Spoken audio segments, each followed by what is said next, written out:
everybody. It's your old friend Larry. I'm back with another story time. So, I revised the story I've already done. So, if anyone remembers the Winslow story, this is a continuation. So, we're going to continue on and find out what Pete does next. So, Pete's on his way to Albuquerque.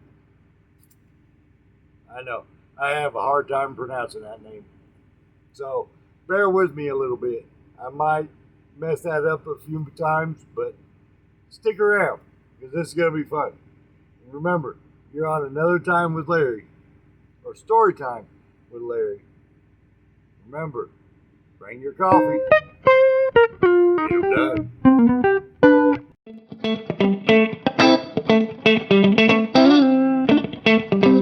Good evening, everybody. It's your old friend Larry. Back with another story time. This time, we're on Pete's trucking adventures from Winslow.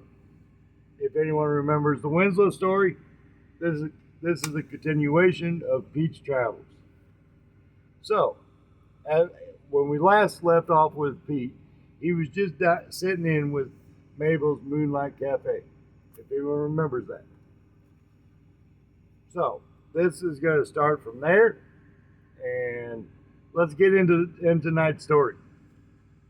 When we last heard from Pete, he was at his usual stop, Mabel's Moonlight Cafe, enjoying some coffee and, of course, the famous blueberry pie.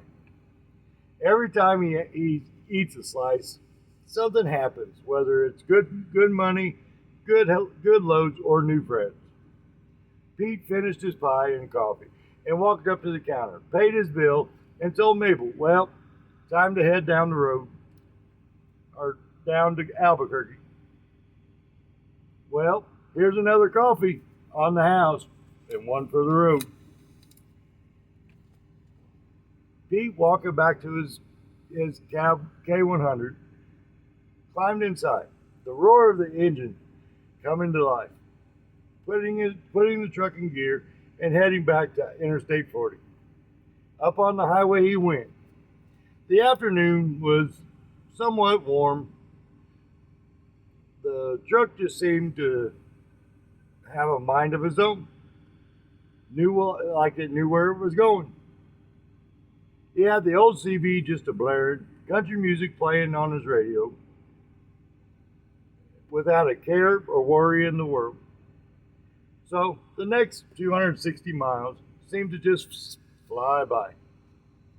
As Pete rolled his rig off the exit for Route 66, he was driving down Central Avenue in Albuquerque where vintage motels and quirky diners lined the streets.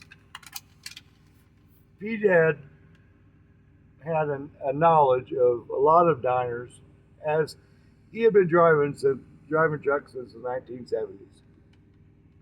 One of his favorites on this particular stretch of road, the Blue Cactus Cafe, known for its green chili cheeseburgers. Sounds delicious, right?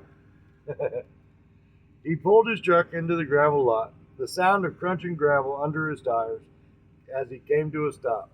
As he pulled the brakes, climbed down out of his truck, he started walking around his truck, kind of stretching his legs a little, and he happened to notice in the field a little shadow. He thought to himself, well, what is that? He walked through the desert. As a shadow came into view, it was a puppy.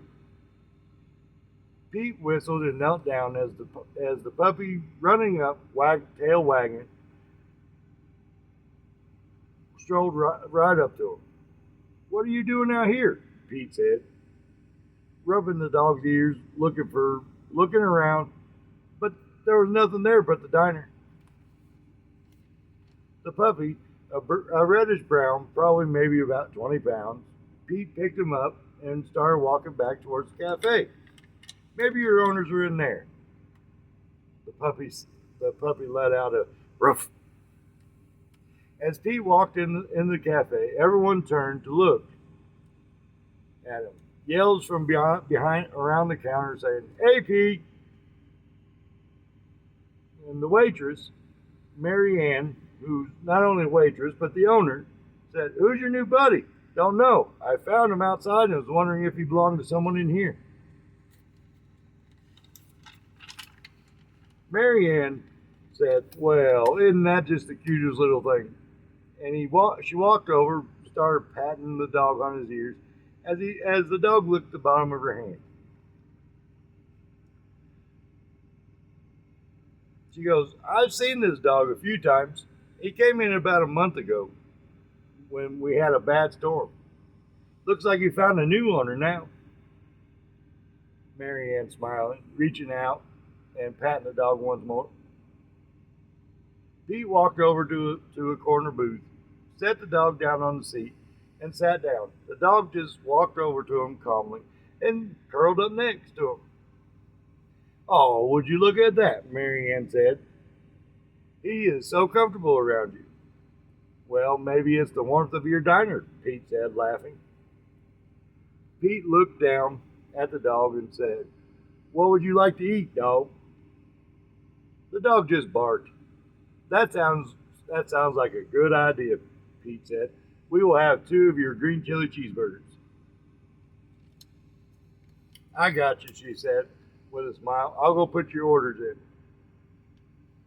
As as the as the diner had its particular chatter of drivers telling their stories, the smell of burgers on the grill, and clinking glasses, Pete looked down at the little dog curled up next to him. "I think I'm going to call you Red." "Do you like that name?" Pete asked the dog. Red just waggled his tail and let out a playful ruff. So, that is the end of my story for tonight. I hope you guys enjoyed this. I enjoyed writing it. And we'll have another episode. We'll find out what happens with Pete and the dog on the next episode. So, this has been a story time with Larry. And remember, keep your coffee strong, the road's clear.